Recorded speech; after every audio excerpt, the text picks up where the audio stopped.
Geiger. Welcome to No Movies in Hell. I'm LaClaw Scott, and today we are reviewing Moon Knight on Disney Plus.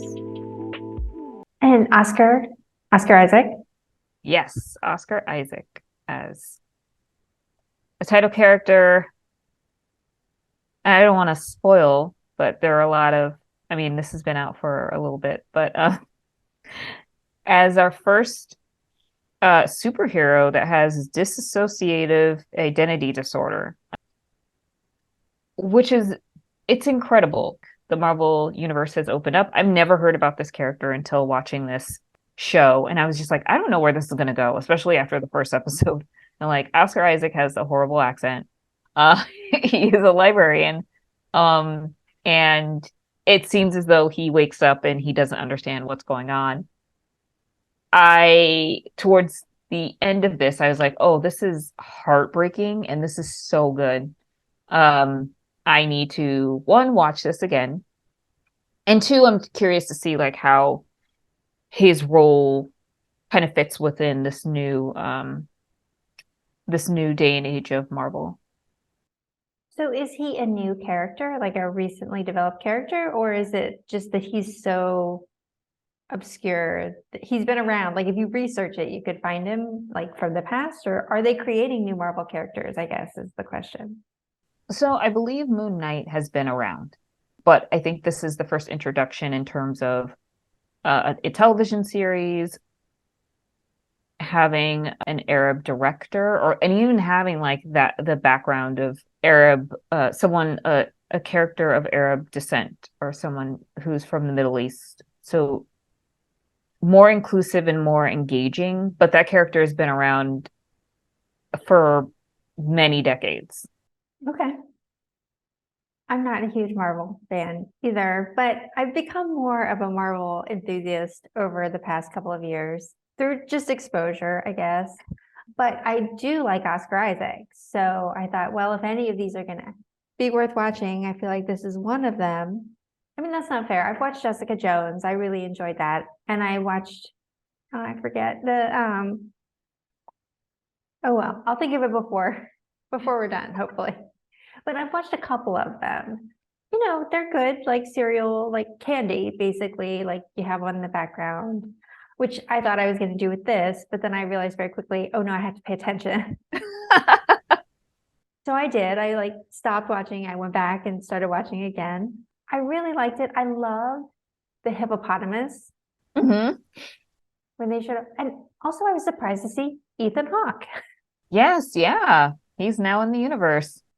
Eventually everyone will be at some point, right? I really do think so. It's either like, I feel like it's a check mark, right? You're either Oscar Isaac has the Star Wars and the Marvel, and so does Stellan Skarsgård. Okay. And From another episode of Andor. So it's like, now it's like, okay, they're starting to like,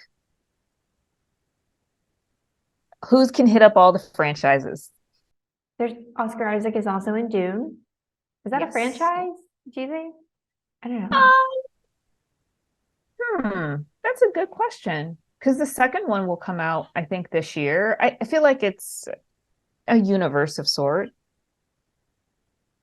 Yeah. Yeah, I would say franchise. Okay. I feel like Stellan Skarsgård has been in everything. He truly has. So I liked it. I thought the plot was interesting, like the twists back and forth with the two characters and the mental hospital and Ethan Hawke. And let's go to the slides. Okay, say that again, because that part's going to be edited out.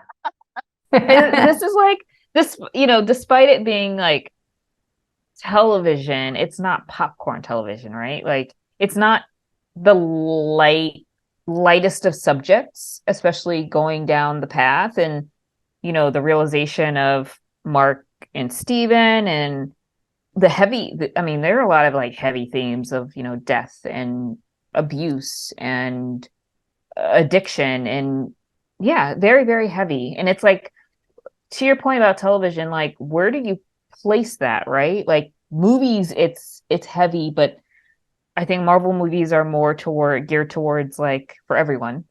And then the television, despite it being on Disney Plus, these are really heavy issues where some kids won't understand what's going on. I feel like it's not made for teens. It's made more so for adults and to get them ready for this next phase. Right. Like you talk about like what impact watching violence has on like children or playing violent video games. Like what impact will we see 30 years from now from exposing like YA, young adult age people to like these really heavy concepts? Because I certainly wasn't exposed to that when I was a kid. Good or bad, it just wasn't there. Like I play a it'll lot be of video interesting. games. I'd like to think I'm okay. I think you're okay. We gave this one close scores to each other. I started using the 0.25 increments on this one again, but yeah, I think we were pretty close. Well, nothing really stood out for me. But, I thought it was great storytelling. This is like fantasy drama. And of course, you know me and dramas. And I felt like this was a downer in terms of subject, but it was just really good. Not my favorite, though. No, what is your favorite? I don't, of the like Marvel spin-offs, Daredevil, you have She-Hulk, Luke Cage, Jessica Jones. Man, that's hard. It'd probably be a toss-up. Jessica Jones, She-Hulk, Luke Cage. This one would probably be like square in the middle. Okay. Luke Cage is actually the one I was trying to think of earlier. I watched Jessica Jones and Luke Cage. They're great. And I watched The Punisher. Is that part of it? Yeah, yes. The Punisher is part of it. I watched that too. Do you have anything to plug in this episode? No, I mean, there's a lot of things happening, but it's like juggling lots of things, but nothing in particular. How about you, Chris? No, I mean, I think we have a new website that we're working on. Yes.